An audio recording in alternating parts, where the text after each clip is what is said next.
Grandes soluções da história do socialismo. Este é o Visão Libertária, sua fonte de informações descentralizadas e distribuídas. Esse artigo foi sugerido e escrito por Quinta Essência, revisado e narrado por JJ Liber. O presidente Jair Bolsonaro sancionou dia 22 a lei que cria um Vale Gás para bancar por 5 anos metade do preço do gás de cozinha para famílias de baixa renda. A lei vai beneficiar a população que está inscrita nos programas sociais do governo federal, com subsídio de no mínimo 50%, que valerá para a compra de botijão de 13 quilos a cada 2 meses. Mas quem vai pagar por isso? Vejamos. O programa será bancado por meio da receita de leilões de petróleo e gás destinada à União e da parcela de royalties devida ao governo federal ao longo da exploração, além de, é claro, um imposto, a CID, Contribuição de Intervenção de Domínio Econômico, que vai passar a incidir sobre o botijão de 13 quilos. Ou seja, a CID vai gerar aumento no preço do produto, já que será cobrada de todos os consumidores, exceto daqueles que recebem benefícios sociais do governo. Sim, isso mesmo. Você vai pagar por isso. Como se não bastasse o crescente aumento da inflação, agora de brinde você ganhou um aumento de imposto. Mas calma que piora. Enquanto o presidente sanciona essa lei, a Câmara dos Deputados tem uma ideia ainda mais brilhante. Tramita na Câmara dos Deputados um projeto de lei cujo objetivo alegado é determinar um preço tabelado para o gás de cozinha vendido para famílias de baixa renda. O projeto de lei, originalmente proposto pela deputada Aline Gurgel e que recebeu alterações substanciais feitas pela deputada Carmen Zanotto, relatora do projeto, já foi aprovado pela Comissão de Seguridade Social e Família e determina que o gás de cozinha seja vendido às famílias pobres pelo valor fixo de R$ 49, sendo que os revendedores serão subsidiados pelo governo no restante do valor. Não é preciso ser um gênio da economia para saber que esse projeto é uma tragédia completa. Mas vá por mim, ele poderia ser ainda pior. O projeto de lei original determinava que o preço tabelado do gás de cozinha deveria valer para todas as pessoas, e não apenas para as de baixa renda. Agora, pense no colapso econômico que isso causaria nas contas públicas. A própria Gleisi Hoffmann, um nome forte no Partido dos Trabalhadores, já havia proposto um projeto de lei semelhante em 2019, também fixando o valor do gás de cozinha em R$ 49. No voto da relatora do projeto na comissão, afirma-se que o referido produto sofreu um aumento de 9,24% em seu preço durante o ano de 2020, e que é injustificável que um produto essencial para garantir o direito à alimentação de nossa população sofra um aumento de preço tão expressivo. Ainda segundo a relatora, em um cenário como esse de alta incontrolável de preços, precisamos estabelecer limites para garantir que a população de baixa renda tenha acesso ao gás de cozinha. A ideia do projeto de lei é que esse subsídio ou GLP para as famílias mais pobres dure apenas durante esse período de tal crise de saúde pública que estamos vivendo. Em outras palavras, seria apenas mais um programa temporário do governo. Ah, tá. É claro que, como bem sabemos, e como nos ensinou Milton Friedman, os programas temporários de governos invariavelmente se tornam definitivos, especialmente porque é extremamente ruim, do ponto de vista político, encerrar ou reduzir um benefício estatal. Tais benefícios são, na melhor das hipóteses, mantidos, e na pior delas, aumentados regularmente. O fato é que, como demonstra a história, o tabelamento de preços nunca funciona para os objetivos inicialmente almejados. É claro que, por ser uma obrigação estatal imposta a comerciantes, sob pena de responsabilização legal, o tabelamento de preços se trata de algo ilegítimo do ponto de vista libertário. Porém, deixando um pouco o aspecto libertário óbvio de lado, resta evidente que, do ponto de vista utilitário, o tabelamento de preços apenas agrava um problema pré-existente, criando ainda por cima outros problemas acessórios. Normalmente, o aumento nos preços de um produto específico decorre ou de um aumento em sua demanda ou de uma queda em sua oferta. A segunda opção costuma ser a mais comum, podendo ocorrer por diversas circunstâncias. Numa situação de livre mercado, a alta no preço do produto envia duas mensagens para o mercado. A primeira delas, destinada aos consumidores, indica que aquele produto agora é mais escasso e que, portanto, deve ser usado de forma mais racional. A segunda mensagem, por outro lado, se destina aos produtores, informando que aquele produto está em falta no mercado e que, por isso, deve ser produzido em maior quantidade. Todas essas informações importantes estão contidas no preço, que é justamente a mais importante informação econômica do mercado. Dessa forma, os consumidores utilizarão menos daquele produto ou o substituirão por outras alternativas, porque isso seria mais barato para eles, fazendo a demanda por aquele produto diminuir.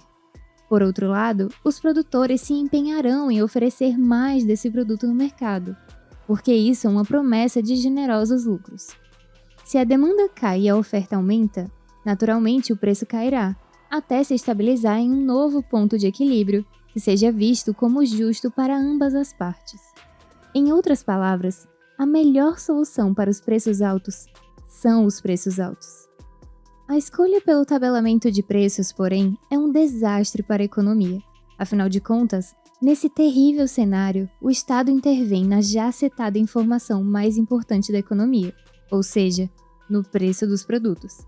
Mantendo um preço artificialmente baixo para um produto X, o governo dá aos consumidores a informação errada de que aquele produto continua abundante como antes, informando, por outro lado, para os produtores que não é tão vantajoso assim investir no aumento de produção daquele produto. Ou seja, o tabelamento de preços leva a uma manutenção da demanda, sem o necessário acréscimo da oferta.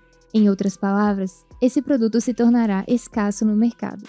É claro que no caso do gás de cozinha, a situação é ainda mais complexa, pois o seu elevado preço envolve fatores que vão desde a absurda regulamentação estatal sobre o setor, que desincentiva a entrada de novos concorrentes, passando pela crise global de suprimentos que, dentre outras coisas, tem elevado o preço do petróleo, componente fundamental do gás de cozinha, e chegando naturalmente ao problema da desvalorização da moeda nacional, causada pela desenfreada impressão de dinheiro por parte do governo. Contudo, isso não muda o fato de que o tabelamento de mais esse preço só trará ainda mais transtornos e criará novos problemas, sem resolver nenhum único ponto crítico da economia. Um último fator ainda pode tornar esse projeto de lei mais danoso e merece menção. Afinal de contas, estamos falando de um subsídio, ou seja, de um pagamento que o Estado fará aos comerciantes de gás de cozinha para que o preço ao consumidor final seja mantido mais baixo. E de onde virá esse dinheiro? Você sabe bem quais são as alternativas disponíveis. Emissão de dívida, aumento de impostos ou, o que é mais provável, impressão de moeda, o que causará mais inflação, jogando os preços ainda mais para cima. Genial! Porém, nada disso importa para os agentes políticos. Eles não vivem de resultados, mas sim de promessas e de propaganda. O Estado é o grande responsável pela súbita alta de preços que temos observado, não apenas em relação ao gás de cozinha, mas também a todos os preços em geral. No discurso político, contudo, o que ouvimos é que os preços aplicados pelos comerciantes são injustos. Como se a culpa do preço atual dos produtos fosse dos comerciantes, e não do próprio Estado. Horas, e quem é o Estado para definir o que é justo e o que não é, em se tratando de preços ou do que quer que seja? A expressão preço justo possui duas definições. A primeira delas é a fantasiosa, aquela utilizada por políticos que, baseada em princípios marxistas, faz crer que os produtos possuem um valor hipotético que seria considerado aceitável, e que, portanto, tudo o que estiver acima disso deve ser proibido, por ser injusto. A segunda definição, porém, é a definição real, que determina que o preço justo de um produto é aquele praticado por um livre mercado, por significar um perfeito equilíbrio entre o maior preço que o consumidor aceita pagar por um produto e o menor preço pelo qual o produtor aceita vendê-lo.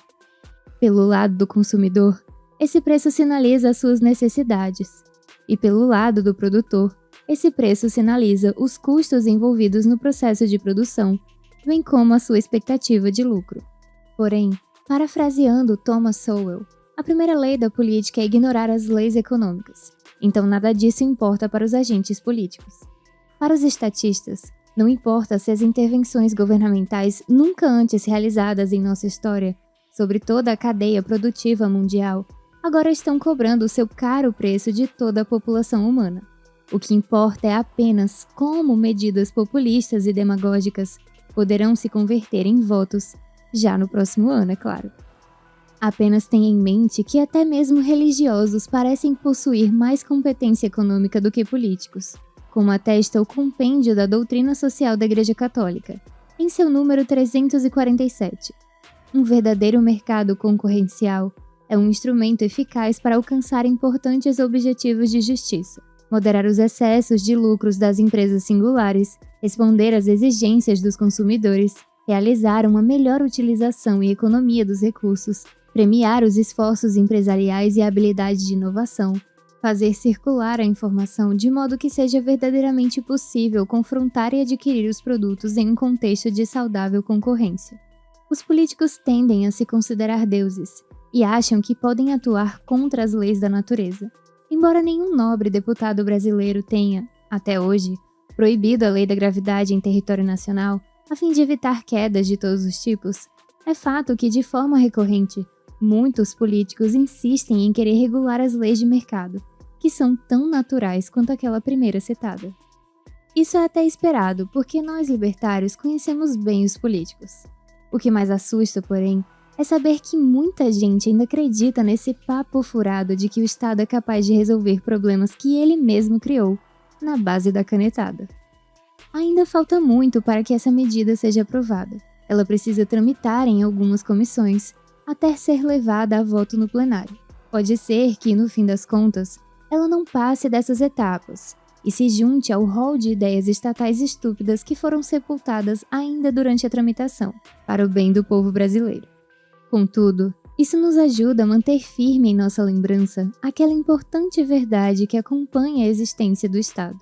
Todos os dias, a todo momento, integrantes desse ente parasitário estão trabalhando arduamente para elaborar formas melhores e mais sofisticadas de prejudicar as vidas de todos nós.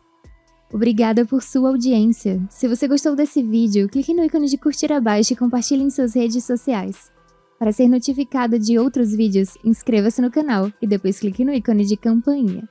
Escreva artigos você também. Acesse o nosso site visãolibertaria.com. Até a próxima!